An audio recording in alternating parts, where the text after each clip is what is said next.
Worldwide, cardiovascular disease affects the lives of hundreds of millions. Dedicated CardioNerds everywhere are working hard to fight this global epidemic. These are their stories.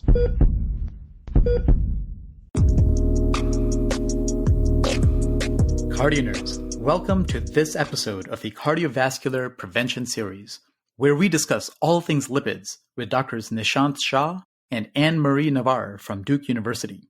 But before we dive in, I'd like to let you in on a little secret. Just between us, the CardioNerds are about to launch a brand new and very exciting series, which we will be introducing in upcoming episodes with Dr. Julia Grapsa, Editor-in-Chief of Jack Case Reports, and Dr. Noshin Riza, Chair of the ACC Fellows and Training Section.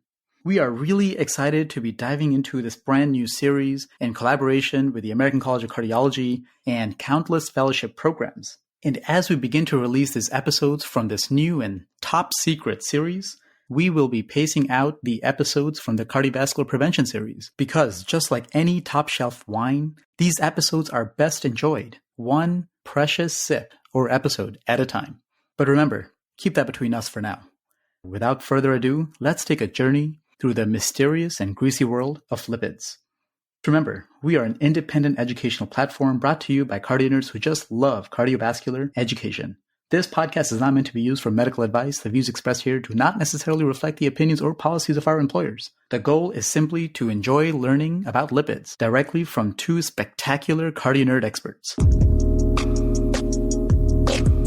Hey CardioNerds, we're very excited to dive into the greasy world of lipids and cholesterol management in this key installment of our CardioNerds Prevention Series. We're incredibly honored to be joined by two very special guests and absolute experts in this area, Dr. Nishant Shah and Dr. Marie Navar, joining us from Duke University. And I have the distinct privilege of introducing Dr. Nishant Shah. Dr. Shah obtained his medical degree from Wake Forest University School of Medicine. He completed internal medicine residency training at the Johns Hopkins Osler program, where he was my senior resident. He moved to Ohio for cardiology training at the Cleveland Clinic, where he continued to be my senior and an incredible role model. And actually, Nishant, I don't know if you remember, but when I interviewed at Cleveland Clinic, it was you and Terrence who took me and Rahul Longani out for dinner. And that just started us off on such a good note. So, you've made us all proud here at the Cleveland Clinic when you joined cardiology faculty as staff as a preventive cardiologist. Dr. Shah is well published in the field of prevention. He's also a new dad and so much more. Dr. Shah, I have no idea how you do it all, but I'm so glad that I've had you to look up to all these years. Wow. Thank you, Amit. That was very kind of you. And I must say, I'm still learning how to be a new dad. It certainly helps to have friends like you to get fantastic tips on how to manage this and work and everything else. So thank you. I am super honored to join you guys today. I'm a huge fan of the series, definitely a cardio nerd at heart. And so I definitely appreciate all of the amazing content you guys provide. I'm also super excited to introduce a close colleague and friend in Dr. Marie Navar. Dr. Navar is a Duke lifer. She's obtained her medical degree at Duke University School of Medicine, but also has a master's and PhD through the Johns Hopkins Bloomberg School of Public Health.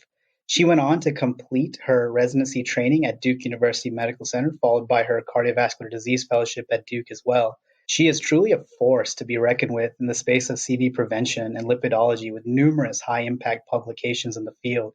She's an outstanding clinician, mentor, teacher, and leader. Her patients and mentees love her. And when talking to them, I've also learned a lot of other hobbies and passions that Marie has. For one, she's an extremely talented artist and is a collector of fine art. She is the heart and soul of the Duke softball team and a spiritual leader of the team. She's also the starting catcher with the nickname of Lil Dragon and holds the Durham Softball Rec League record for the only swinging bunt home run in league history. Very hard to beat that. Wow. Well, consider us impressed. Well, thank you, Nishant. I just have one very important correction as it's my only sports achievement. That swinging bunt was actually a grand slam, and it tied up the game for my mentee, Mike Nana, to have a walk-off home run to send us to the championship. So as a full-on cardio nerd, it's literally the only sports achievement of my entire life, and perhaps Oh, it was perfect. So that was my biggest accomplishment in fellowship, I still believe.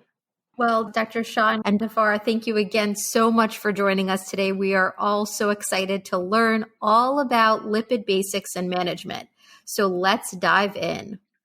Friends, speaking of being a parent, I've been really getting to story time with my 2-year-old son, who'll actually be 3 tomorrow. So happy birthday to him. To honor him, why don't we go ahead and get started with a story? So there was once a boy named Cholesterol. His friends called him Cole, and a girl named Triglycerides, Tracy for short. They went out partying one night at a sizzling new club called the Brisket Bar. Fee, fi, fo, fum enters a giant with a particular taste for red meat. Hungry as ever, he eats the brisket in one foul swoop, and everyone inside, including Cole, Tracy, and all their macronutrient friends. Oh, poor Cole and Tracy. So, Dr. Shah, can you walk us through their journey through the giant from that point onwards? Absolutely. Lipid metabolism can certainly be quite complex, but to help understand it in a little bit more clear fashion and to better understand the therapeutic targets that kind of work along the way of lipid metabolism, I like to break it down into 2 pathways. The first being the exogenous pathway. So everything our friend Giant just ate, or dietary fats, starts first becoming digested within the stomach and the duodenum by gastric and pancreatic lipases.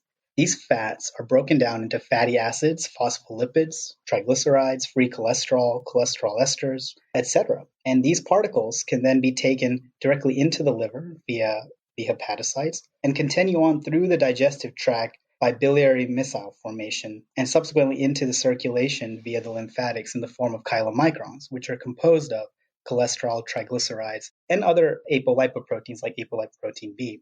Chylomicrons are further broken down by lipoprotein lipase to create chylomicron remnants and free fatty acids that our muscles and adipose tissue essentially use, either to use as energy or store as energy reserves, respectively. Remnants can also further be metabolized into LDL particles. So it's important to note that these chylomicrons that are circulated from the exogenous system into the circulation are big particles full of triglycerides that aren't in itself as atherogenic. People with chylomicronemia have really high triglycerides and are at risk of pancreatitis, but not necessarily heart disease alone. So as these chylomicrons are broken down into the remnants of VLDL particles that are formed, LDL particles that are formed, and these particles have increasingly higher ratios of cholesterol ester triglycerides, which are actually more atherogenic. And so that's the exogenous pathway, what we kind of take in, how it's broken down into our digestive tract and can distribute it in our circulation. Now, there's also the endogenous pathway, where these chylomicron remnants and nutrients from that exogenous pathway are then further absorbed into the liver by the hepatocytes. Here, glucose is converted into cholesterol with a key rate-limiting step with an enzyme by the name of beta-hydroxymethylglutaryl-CoA reductase, or HMG-CoA reductase. Cholesterol made by this pathway combines with those nutrients and remnant particles taken in by the exogenous pathway to create very low density lipoproteins again, which are then secreted into the circulation and again converted into LDL particles and further metabolism. These LDL particles are then taken back into the liver from the circulation through a receptor called the LDL receptor that is also recycled by a protein called PCSK9. So overall, when you have an abundance of these lipoproteins in the circulation, either by excess exogenous intake or by genetic mutations along the way that increases their prevalence, it accelerates the process of atherosclerosis as these particles then enter the vessel wall, become oxidized, and internalized by macrophages to form foam cells and then further downstream plaque formation. So I think it's important to note, if we're talking about this story of Cole and Tracy, when we start with triglycerides and cholesterol esters, they actually don't float around in our body as cholesterol and triglycerides. They're all packaged up into different lipoproteins, either chylomicrons, VLDL particles, LDL particles, or HDL particles. And all of those have a mix of cholesterol ester and triglycerides, and they all have a single ApoB molecule sitting on them. So the way that we can actually estimate the number of particles that are circulating around our system is to check an ApoB level. When you actually measure a lipid panel and you get a cholesterol measurement, you're actually measuring the volume of cholesterol and LDL particles. So that LDL-C measurement you get in a lab is the amount of cholesterol ester and LDL particles. Triglycerides are the amount of triglycerides in all of the different particles that we have floating around. Now, in general, because most of our cholesterol is packaged in LDL particles, it's a pretty good surrogate of what our overall cholesterol burden is if you just measure the LDL cholesterol. But there's some people, and this actually comes up later on in one of our cases, that have a bunch of really small little LDL particles that don't have a lot of cholesterol in them. And those particles are actually more dangerous than big, fat, juicy particles that are cholesterol enriched. And so for the most part, we can check cholesterol, an LDL level, and think about it as a concentration, but sometimes we actually have to check the particle number. Now that everybody understands the pathway of cholesterol, and I promise our answers aren't going to be this long, but it's really important to understand the biology before we move forward. Let's go through quickly the different therapeutic targets we have for LDL lowering. And we're talking about LDL because that's the primary target that lowers heart disease risk. So the first class of agents are the bile acid sequestrants. This is like cholestyramine. These prevent bile acid reabsorption in the gut. And by blocking bile acid, the hepatocytes actually have to make more. And by forcing hepatocytes to make more bile acid, they use cholesterol to make that. They draw LDL cholesterol out of the blood.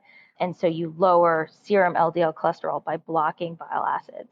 These actually aren't very good for lowering heart disease risk, but are important to know they're really the only LDL lowering drug we have that can be used in pregnancy. The next drug we have is ezetimibe. This targets a protein called Niemann-Pick C1 1, which block cholesterol absorption in the small intestine. And by blocking cholesterol absorption, the body compensates by upregulating the LDL receptor in the liver so that the liver then pulls more LDL out of the circulation.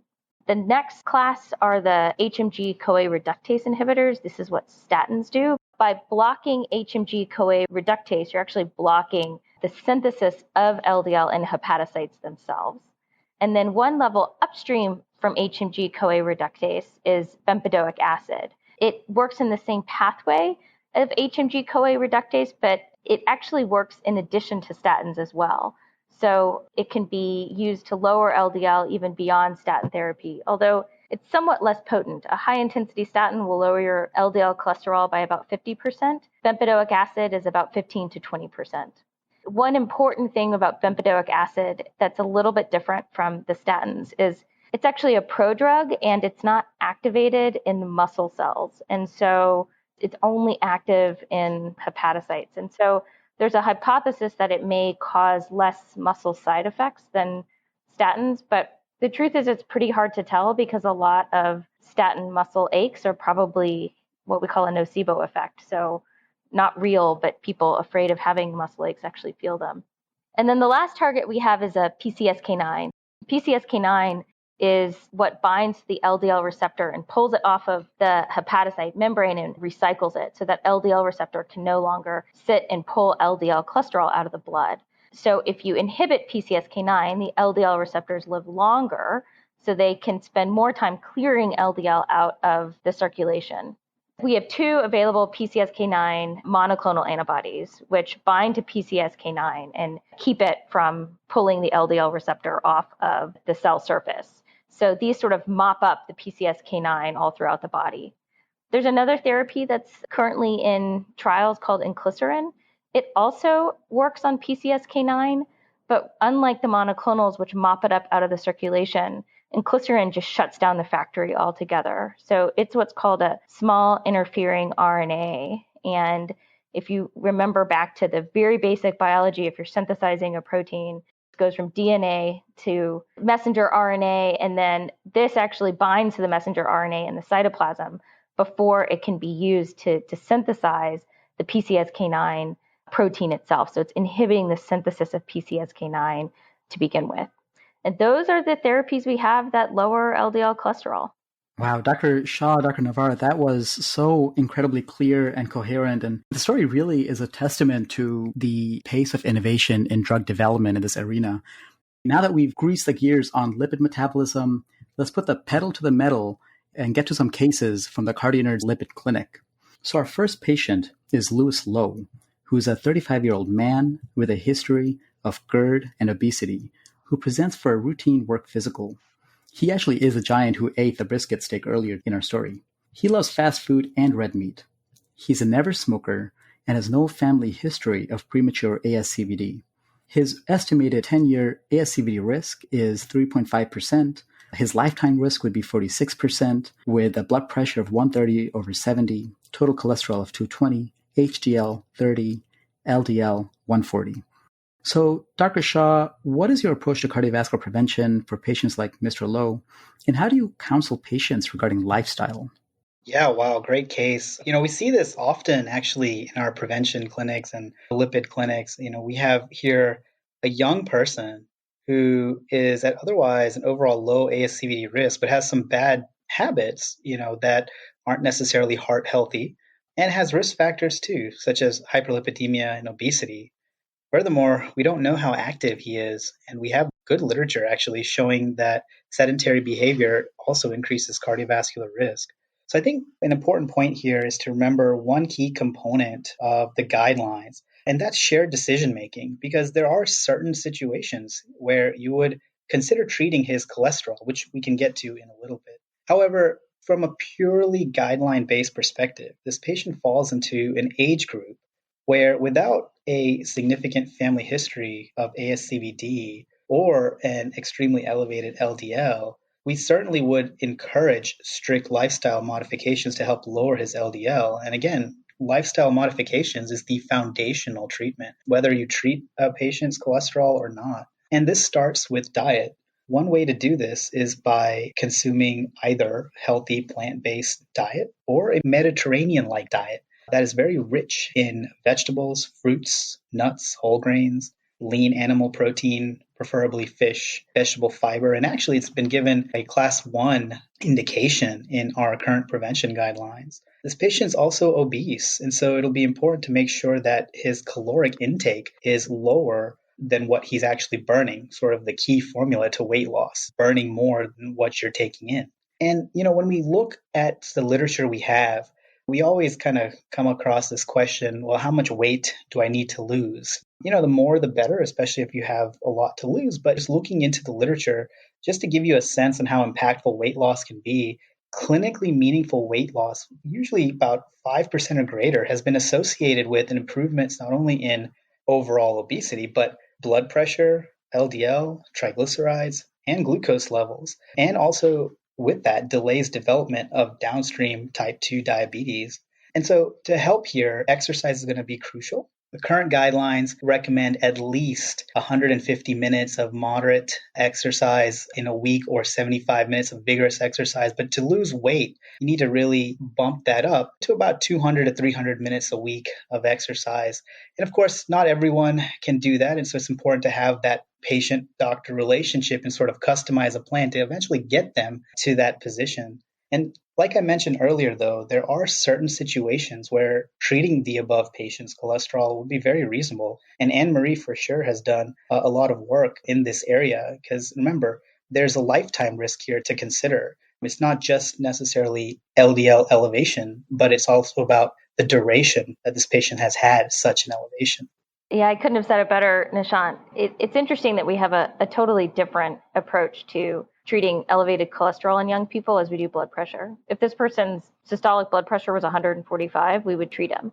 But we don't treat the LDL elevation of 140. And in fact, the data for cumulative exposure to elevated cholesterol is actually much more compelling than it is for blood pressure, particularly when we think about the benefit of statin therapy and numerous studies that show that the longer you treat, the more you see Kaplan-Meier curves start to separate. So you start to get a cumulative benefit. So there are certain things that I would actually go outside of the guidelines and treat this patient. So first would be if this person was particularly worried about their risk of heart disease, if they had a physical disability or some reason why they couldn't exercise or couldn't lose weight. This is a case where I might check an ApoB to see, is that LDL of 140 a bunch of tiny little dangerous particles or a lower number of big, fat, juicy, less atherogenic particles. So there's a little bit of art here that we can practice, the art of medicine. And for many people, statins may actually be the right call. Wow, Dr. Navar, the art of when to treat low risk is really so useful. I want to tell you about our second patient, Miss Barbara Borders. She's a 55-year-old unemployed woman with a history of hypertension, HIV on antiretroviral therapy with an undetectable viral load and a CD4 count of 540. She underwent premature menopause at the age of 35, is a former smoker, quit 6 months ago, and does have a family history of early coronary disease in her father and sister. You see her in the student-free clinic since she's uninsured. And she's also asking to speak with the social worker to look for affordable housing. Her estimated 10-year ASCVD risk is 5.4%, with a blood pressure today of 130/70, a total cholesterol of 220, HDL of 30, and an LDL of 140. Dr. Navar, how would you approach cardiovascular prevention for Miss Borders? So this woman is a perfect person who can benefit from statin therapy for primary prevention. Lipid guidelines emphasize not just using a 10-year risk score, but what they call risk enhancers. And she's got a bunch of them. A family history of premature cardiovascular disease, which is heart attack or stroke in men less than 55 or women less than 65. A persistently elevated LDL cholesterol over 160, chronic kidney disease, metabolic syndrome, inflammatory diseases like HIV, which our patient has, rheumatoid arthritis, psoriasis, South Asian ethnicity. And then the guidelines also have conditions specific to women like preeclampsia, premature menopause, as well as certain other biomarkers like persistently elevated triglycerides, elevated high sensitivity CRP, lipoprotein A, or peripheral arterial disease with an abnormal ABI. So Ms. Borders has a number of these risk enhancers that would bump up her risk well beyond that 5.4 that the calculator estimates. It's also important to note that 10-year risk calculator is good, but it's not perfect. And it's almost impossible for a young woman to get a 10-year risk score over 7.5%. In fact, the way age and sex work in the pooled cohort equations, you have a pretty low 10-year risk on a population level. So here we need to be thinking about, risk enhancers and thinking about, compared to other 55-year-old women, this woman is probably in the top 1 to 5 percentile of overall cardiovascular risk. So 100%, if she wants to prevent heart disease, she should be on a statin. And it shouldn't just be if the clinic can provide it. In fact, if you go to goodrx.com, you can get local pharmacy prices and local coupons to get a statin for $3 a month. It's probably hard to get a high intensity statin like 40 or 80 milligrams of atorvastatin or 20 or 40 milligrams of rosuvastatin at that price. But you can usually find a moderate intensity statin like simvastatin for a fairly low cost, like $3 a month. And most of my low income patients are able to afford that. So thinking about the cost of drugs, and even if we wanted ideally to put her on a high intensity statin, and in actually this case, she would be recommended to start with a moderate intensity statin anyways. Often I will use a lower intensity statin if it's one that I know my patients can afford and that they can take.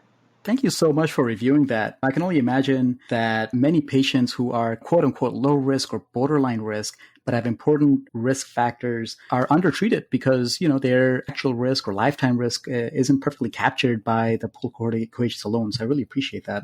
Let's move on to our next patient. Mona Middleton is a 62-year-old woman with a history of lupus, CKD, hypertension, and obesity with metabolic syndrome, who presents to the prevention clinic after her younger sister unfortunately suffered a massive MI. Her estimated 10-year ASCVD risk is 9.4%, based on a blood pressure of 140/70, total cholesterol 210, HDL 30, and LDL 140. She's had a tough time with adverse effects to her lupus medications in the past, and she's hesitant to start anything new unless absolutely necessary. So, Dr. Shah, what would be your approach for Ms. Middleton? Would you recommend a statin? And if so, how would you counsel patients who have so much reluctance to starting a new medication? Yeah, that's a great question. And this is also a very common scenario in a lot of prevention clinics.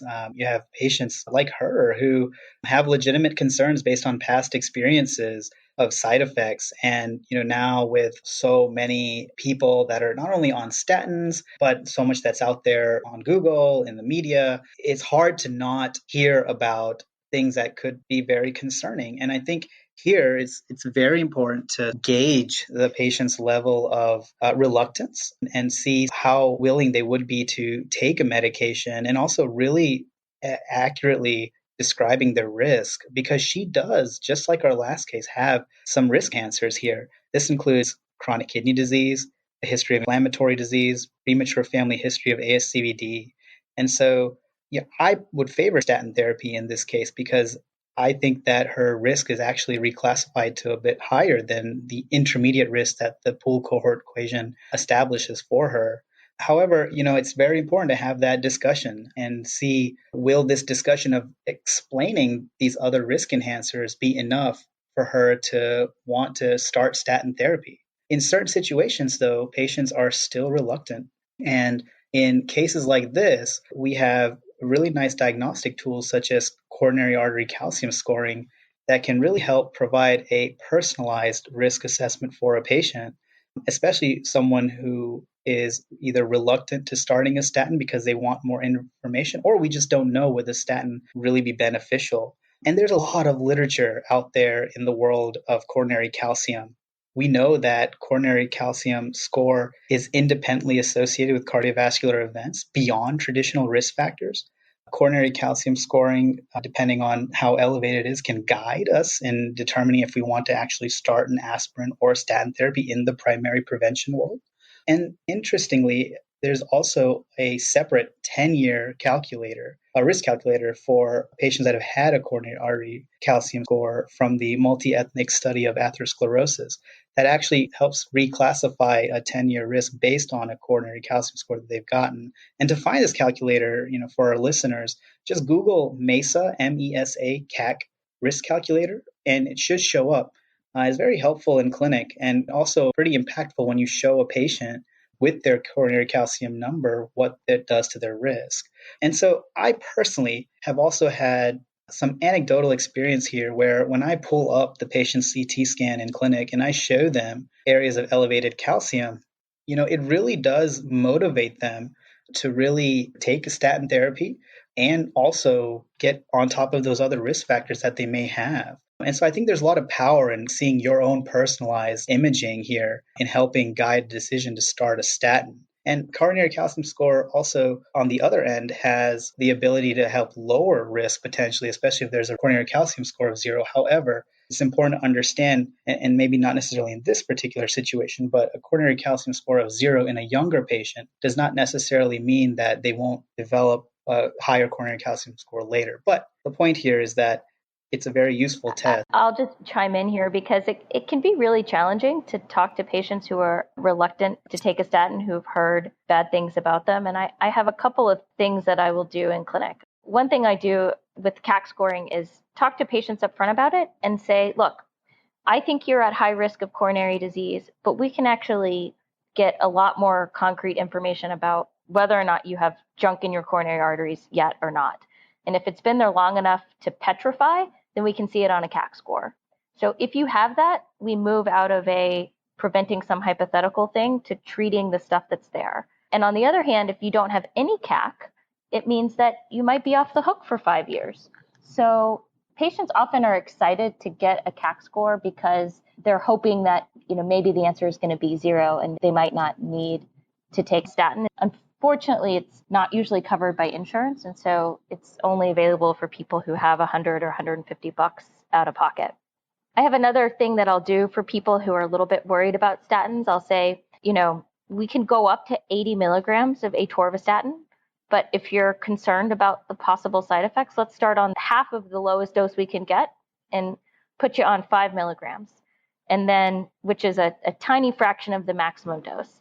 And then we'll check your lipid panel and we'll go up on the dose based on your side effects and your response. And most of the LDL lowering from statin is actually in the first part of the dosing range. So you actually get a lot more bang for your buck going from 5 to 10 than you do going from 20 to 25. So often you can get people to agree to take a low dose and then titrate up. And then for people who are reluctant to take a high intensity statin, this trick also works. You can tell them that you're going to start with half of a dose of 80 milligrams, which is 40 milligrams of atorvastatin, which is actually still high intensity. And I always start with atorvastatin and tell patients, we're going to start with atorvastatin because it's cheaper. We'll switch you to rosuvastatin if you have any trouble. It tends to have fewer side effects. And that way I've sort of planted the seed that there's an alternative we can try. And the nice thing about going from atorva to rosuva is you're cutting the dose in half. So you tell somebody, okay, you were on 40 milligrams of atorva and you had some aches. We'll switch you to 20 milligrams of rosuvastatin. And I think there is a psychological benefit to a smaller pill size and a lower milligram dose. Now, this is a little tricky, but those are some of the tricks that I do. Interesting. Yeah, that's very helpful. Thank you for going over that. And I have to say, I was really happy to hear both of you use the term CAC score, because in our case discussion, we talk about the coronary artery calcium score and its role in risk stratification a bit, and we start using the acronym CAC. No, you're fine. It's not like calling it the bun. It's actually a thing that we use. We decided we're just going to poll every expert and come to a decision on whether we can use that term. So Dr. Shah and Navar, thank you so much. You really highlighted some great points, particularly with patient reluctance to starting medications. And Dr. Shah, as you mentioned, there is so much in the media about side effects of statin therapy. And, with the field of prevention, probably even more so when patients aren't actually having symptoms. I can imagine it's really difficult to get started on these medications. And so those are some really helpful tips and really highlights also the importance of educating our patients and particularly how CAC scores might help in that discussion process.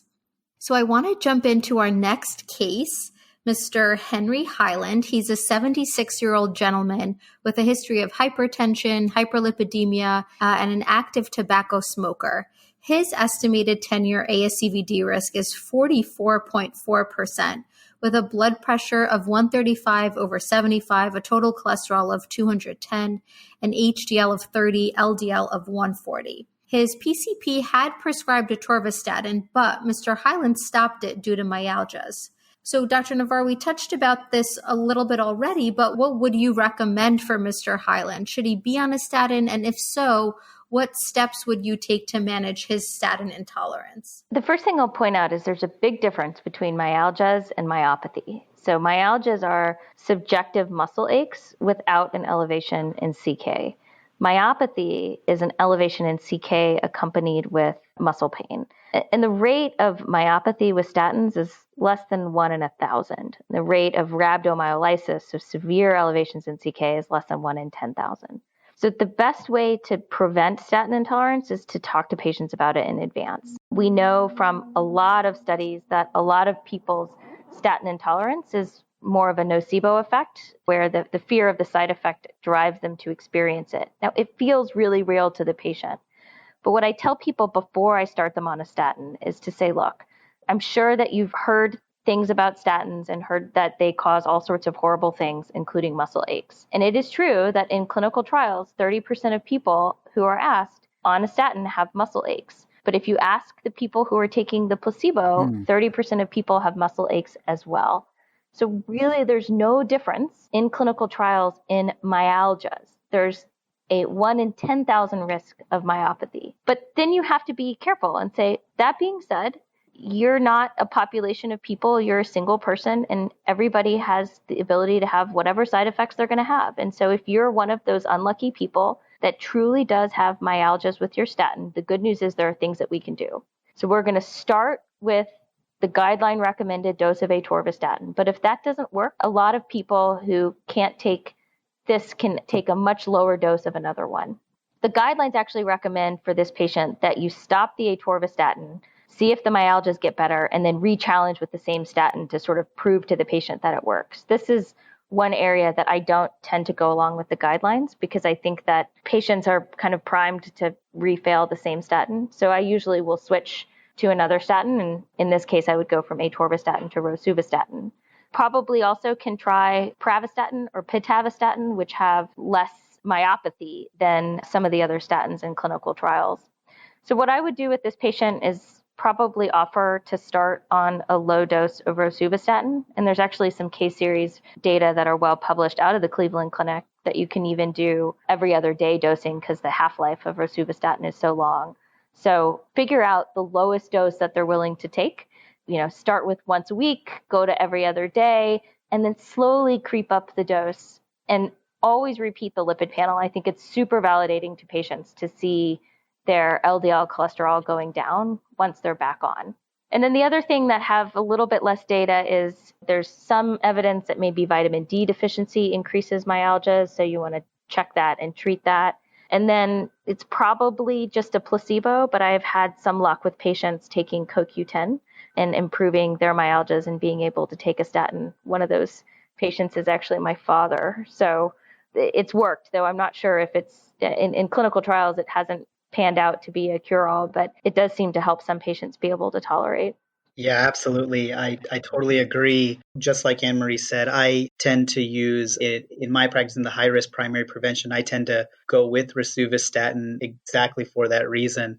The longer half-life and then the fact that it's a bit more hydrophilic, that also tends to, in certain cases, lead to less intolerance. The other thing I will say too is that in primary prevention, the management of statin intolerance is obviously very different than in secondary prevention.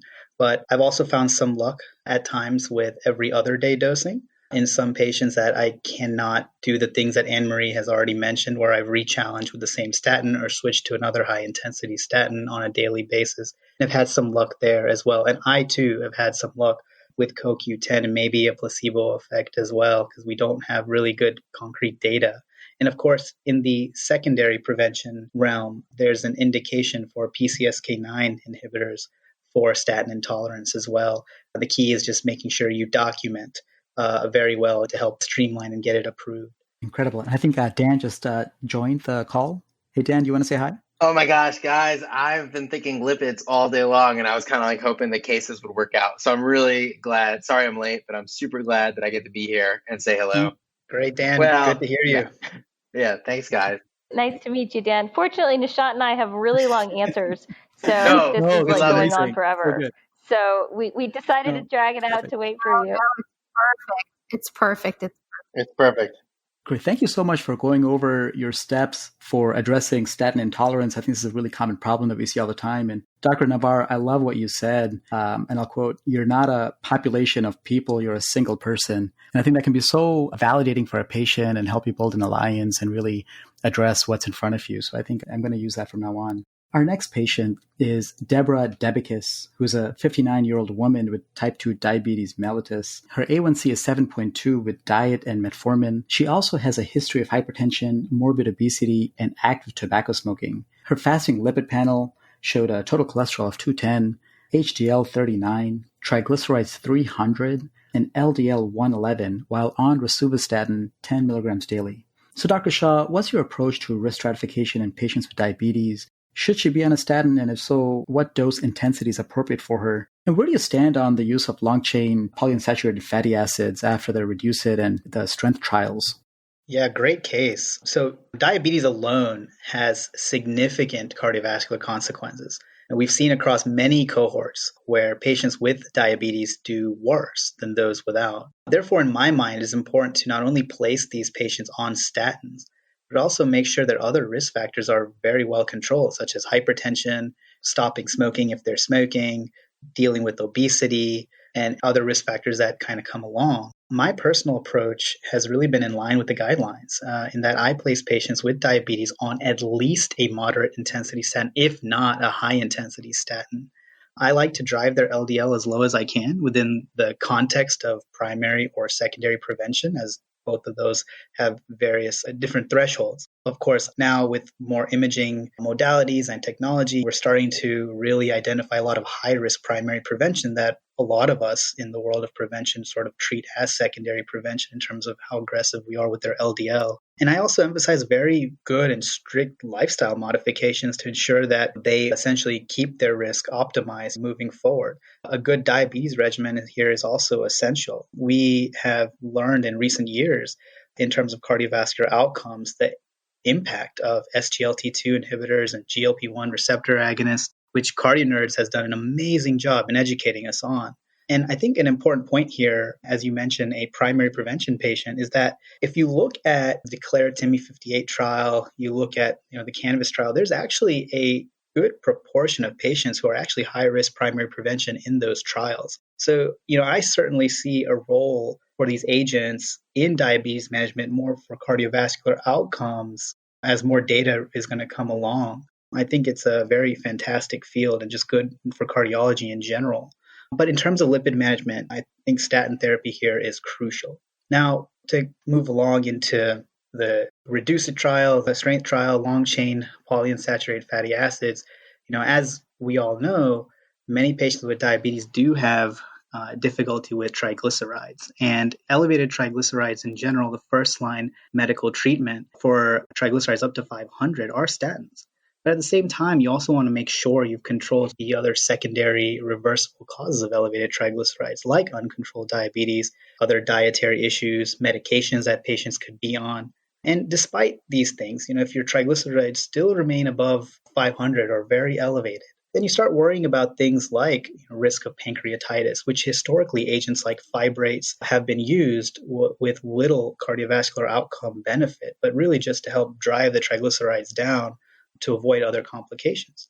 Now, unfortunately, fibrates are not the best tolerated in certain situations and also have several drug interactions. But, the REDUCE-IT trial, which we all have heard of, recently put triglycerides on the map in terms of thinking about when we want to risk stratify some of these really high-risk patients. And it was a landmark trial that showed cardiovascular benefit with the fish oil icosapent ethyl when added to stable statin therapy in people that either had prior ASCVD or diabetes with an additional risk factor in a triglyceride level over 150. Importantly, icosapent ethyl, also known as Vascepa, is a pure EPA compound, which unlike other fish oils is different because other products have a combination of both EPA and DHA. I make that point because the compound used in the STRENGTH trial had a combination of both EPA and DHA. And so whether or not that played a role or not in the difference in the results, I think is hard to say up front because the results have not really been published.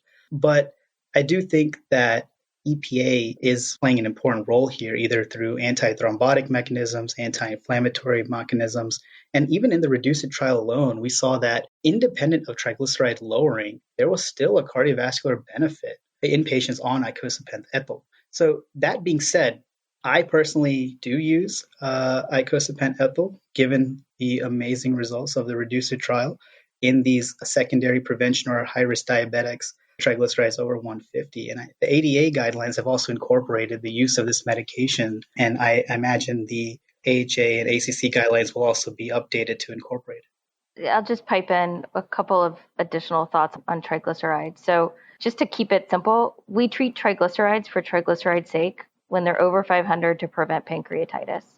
Between 150 and 500, we're not actually using icosapent ethyl to lower triglycerides. In fact, if you look at data from the REDUCE-IT trial, it looks like the benefit was independent of triglyceride lowering.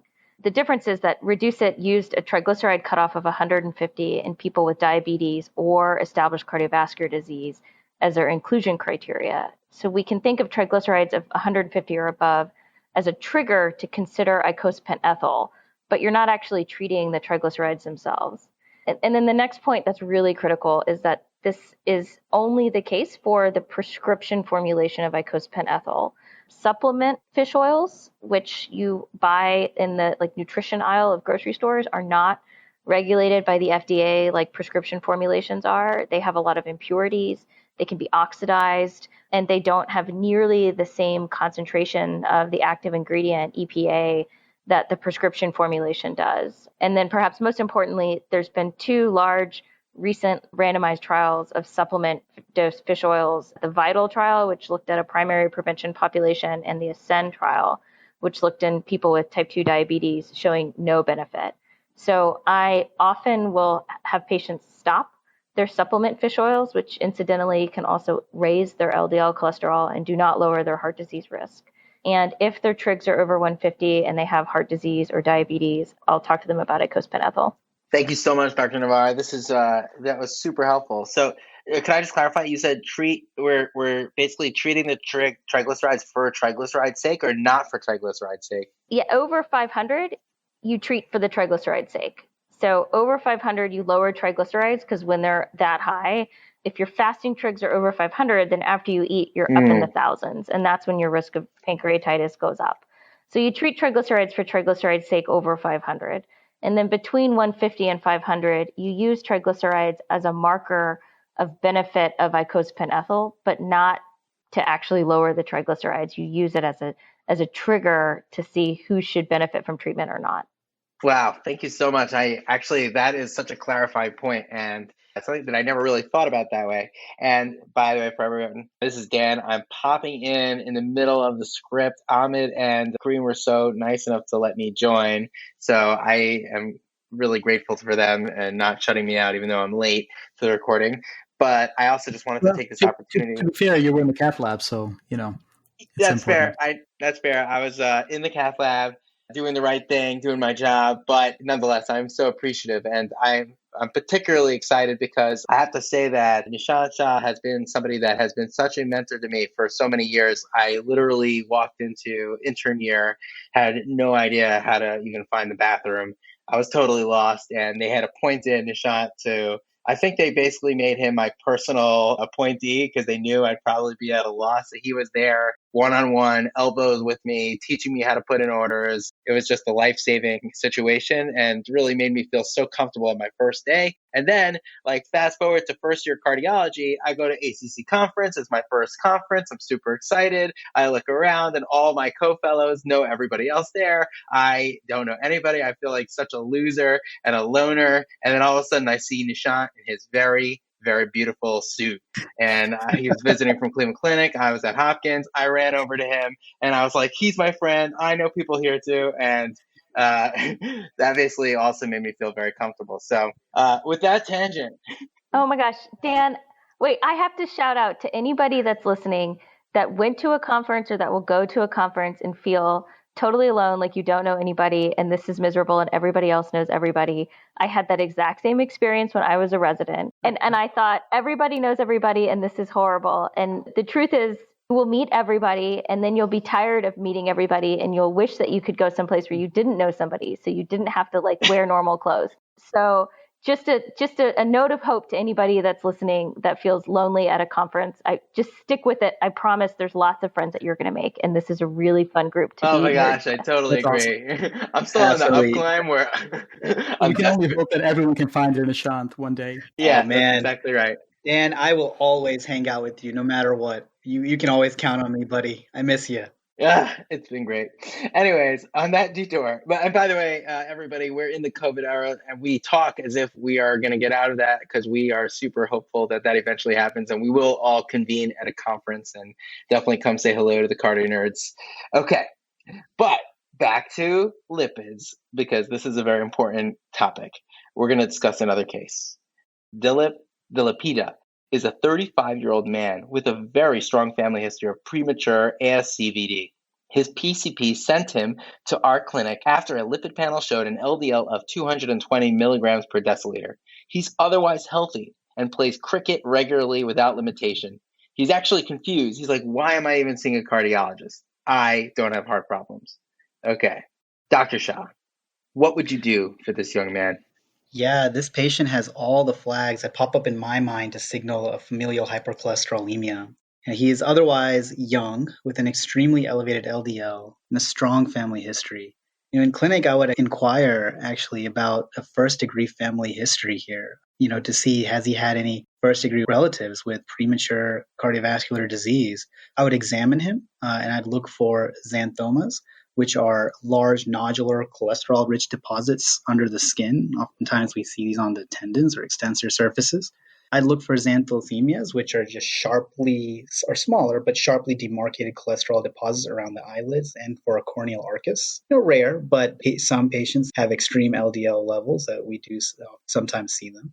And these are just lipid deposits around the cornea. And then I would take his clinical history, his family history, his LDL, and I, in my mind, go through what is the pretest probability without any concrete genetic testing that he actually has a diagnosis of FH. The three most commonly used criteria are the Dutch Lipid Network criteria, the MedPed criteria, or the Simon-Broom criteria. Now, all three of them take into account clinical, genetic, laboratory values. The most popular one, the one I use a lot, is the Dutch Lipid Network criteria that sort of breaks people down into possible, probable, highly likely, just a range of how likely they are without concrete genetic testing that they have FH.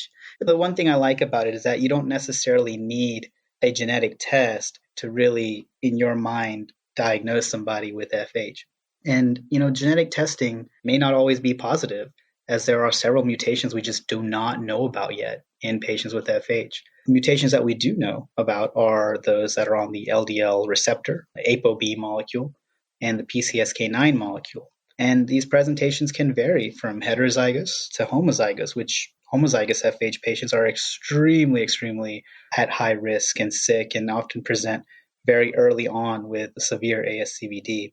And so in terms of what I would do for him, in my mind, he classified as a patient with FH. To treat him, I would most certainly put him on a high-intensity statin therapy up front to get his LDL down as low as I can. The guidelines will say at least 50% or less than 100 in a primary prevention setting, whichever is lower. Additional agents to include, if you are not there yet, is ezetimibe and PCSK9 inhibitor, which there is certainly an indication for FH. And Anne-Marie very nicely also talked to us about bempedoic acid, which also has an indication in patients with FH as well. That's my approach in these patients that are primary prevention. I really want to drive their LDL down to optimize their risk. Then I also talk to them about their families. I talk to them about discussing with first-degree relatives if they've not gotten lipid panels to sort of start a cascade screening process just to catch more people. Because, one of the things about FH is that despite how much we know about it, it's still pretty underdiagnosed. It's missed. Oftentimes we don't really find it until someone's first event. We certainly want to prevent that. And, there's a lot of cool research out there right now in using machine learning algorithms to help identify and help speed up the process of cascade screening. And now that so many people are on EMR, using markers in the EMR to raise flags, just like our patient, hey, you maybe think about FH in them. So that's my approach in a patient like the one you described.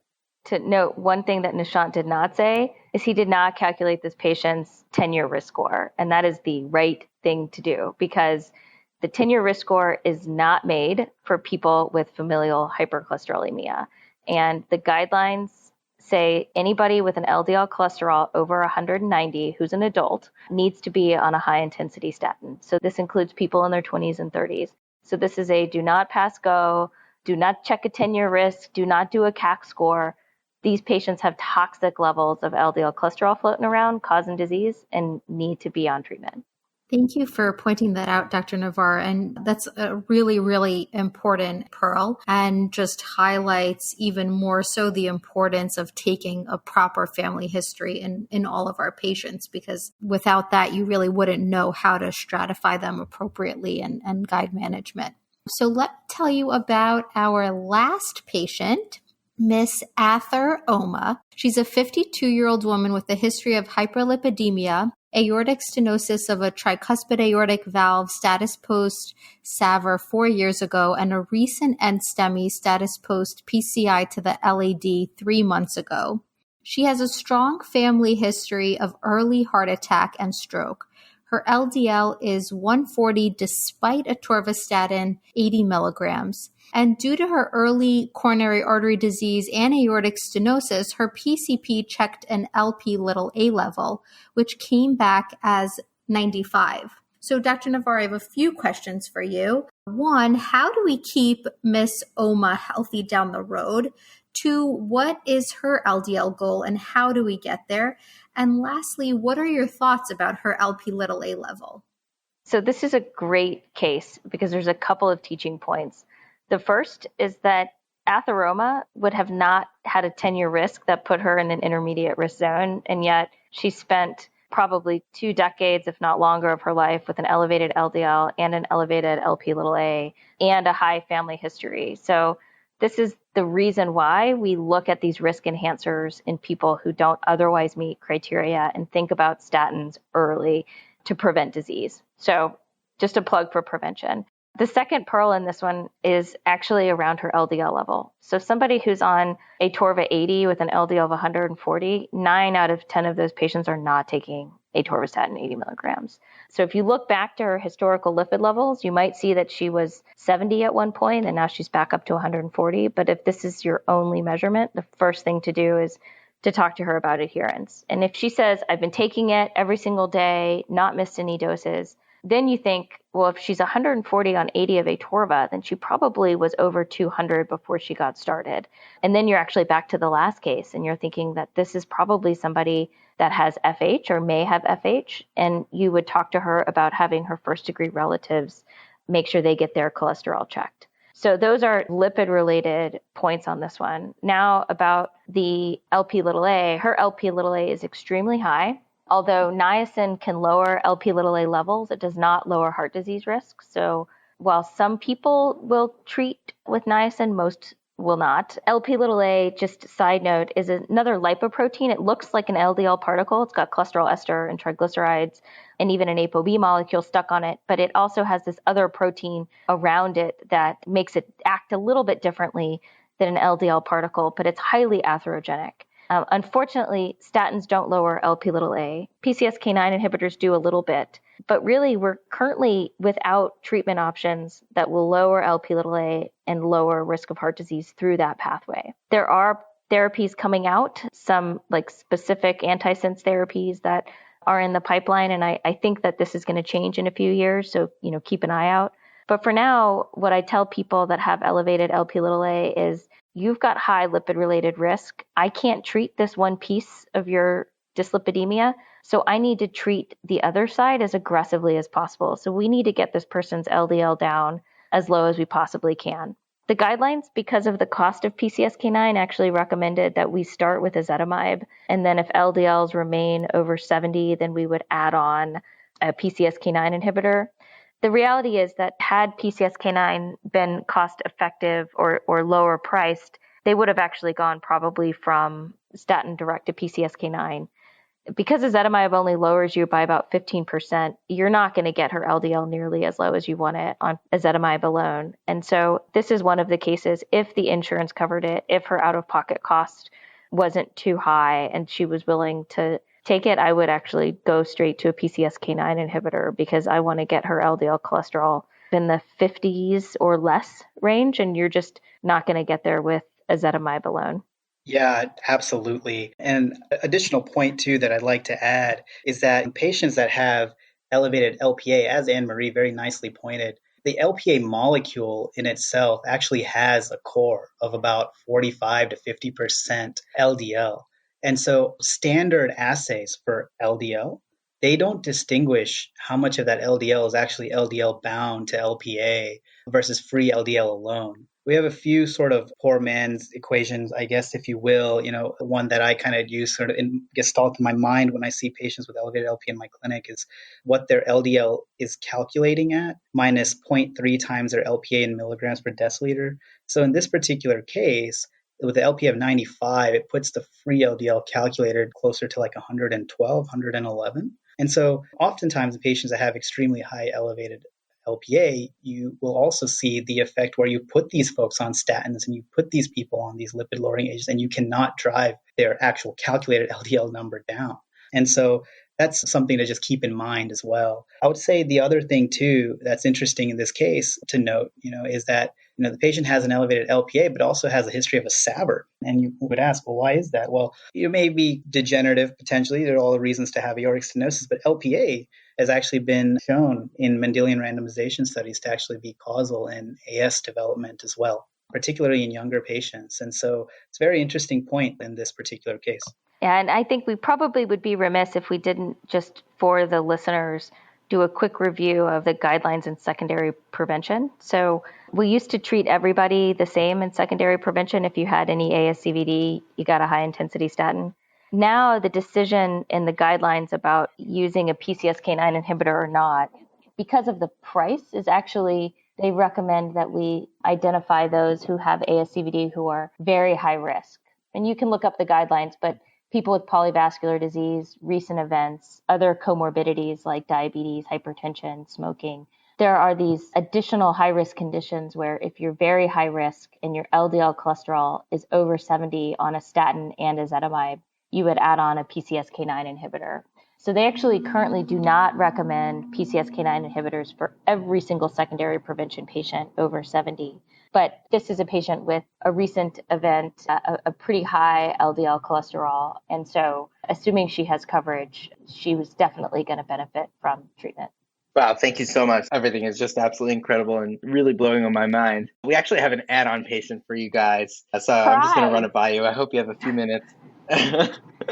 This is going to be amazing. And I'm sure there's going to be a lot of listeners who have this sort of question. All right, so I'm going to introduce you. It's actually two brothers. There's Mr. Salmon Sardinia and his brother, Just Tuna Fish.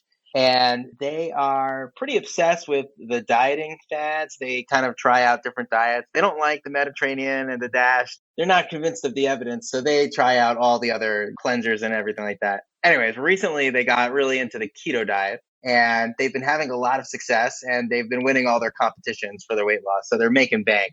But one of them realizes that maybe they should talk to their doctor about it in terms of their lipids, because one of them has hypertriglyceridemia at baseline. Are there patients that are more susceptible to diet, and are there patients that should be tracking themselves when they're on high-fat kind of diets? And should everybody be tracking themselves on high-fat? Should people get a baseline before they embark on some of these type of high-fat diets? What's your thought? This is where I think it's really important that we not just look at LDL cholesterol levels, but actually start to think about particle composition and the ApoB level. Because you can often see increases in LDL cholesterol without a corresponding increase in ApoB.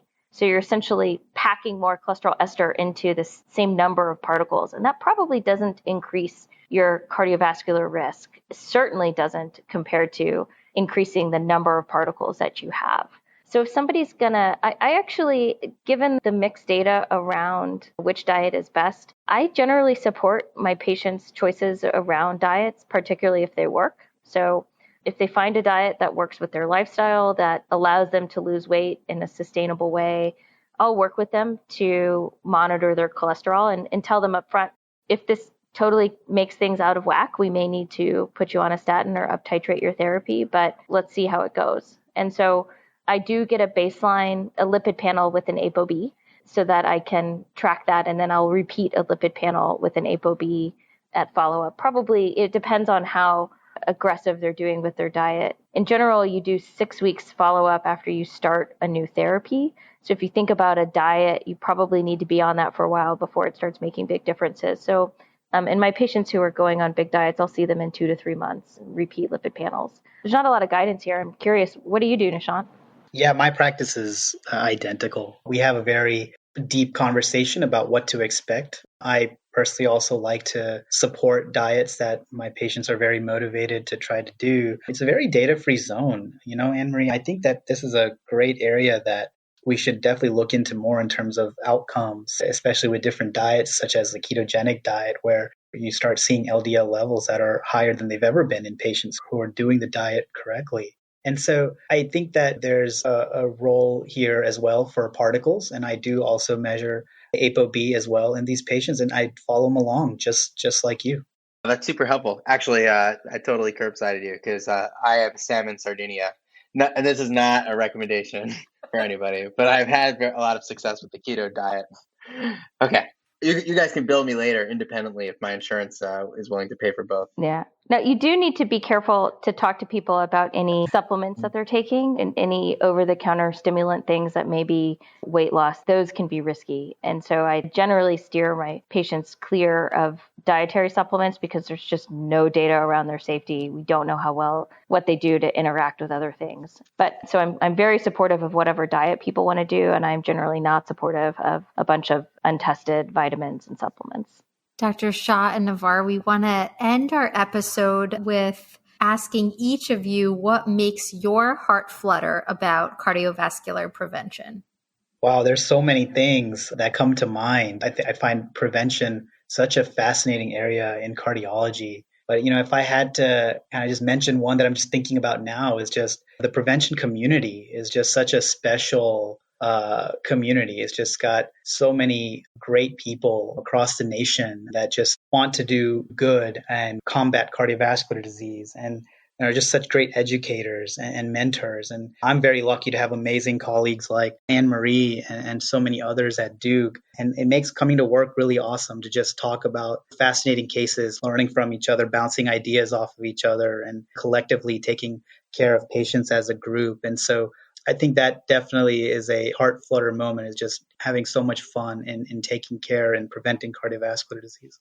So Nishant, you took it from me. I was going to go with the people, so I'll have to pivot. And I was that medical student that loved every rotation and thought I was going to be every kind of doctor. And then I actually did a med peds residency because I still couldn't decide what kind of doctor I wanted to be.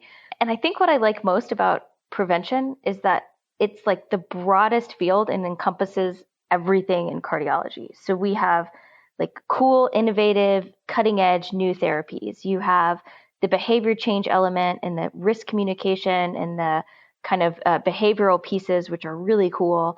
You have broad population health because we have therapies that are super cheap and super effective that can be used in large numbers of populations that shift entire populations of disease and health.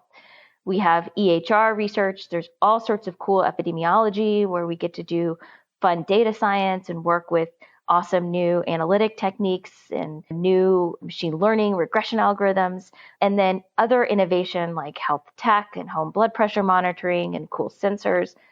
You can, as a prevention person, literally claim any space as your own because you can even prevent complications in secondary prevention and call it prevention. So I think prevention is the greatest because it's literally everything and you can never be bored because there's always something fun and new to do. Wow, Dr. Shah, Dr. Navar, this was just such an incredible discussion, incredibly high yield. We learned so much. I wish actually that I'd had this to listen to as a resident myself. 100%. Your passion for cardiovascular prevention is honestly just infectious. And we started off with a story, and I've got to say this was just the best story time. So we can't thank you enough for spending your evening with us CardioNerds.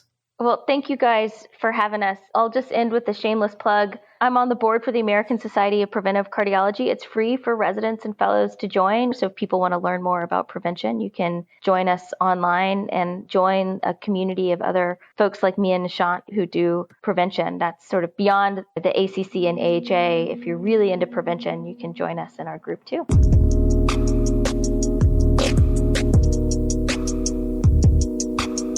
Hi, this is Amit. I'm president of the American Society for Preventive Cardiology and professor of medicine, director of preventive cardiology at UT Southwestern Medical Center. I want to first thank the CardioNerds podcast. What an amazing job these folks do, and really thankful that they've elected to do this prevention series. Prevention is so important and so fundamental to all that we do in cardiovascular medicine. And at the American Society for Preventive Cardiology, we're delighted to co-sponsor this series to really promote what they do, to share with all of you about the wonderful world of prevention and all the great experts that they're going to bring on these podcasts. We hope you get a lot out of this series. And if anybody wants to learn more about prevention, please reach out to myself or any one of these excellent speakers they have coming up. We're all pretty passionate about prevention, and we certainly want to help others learn about it too.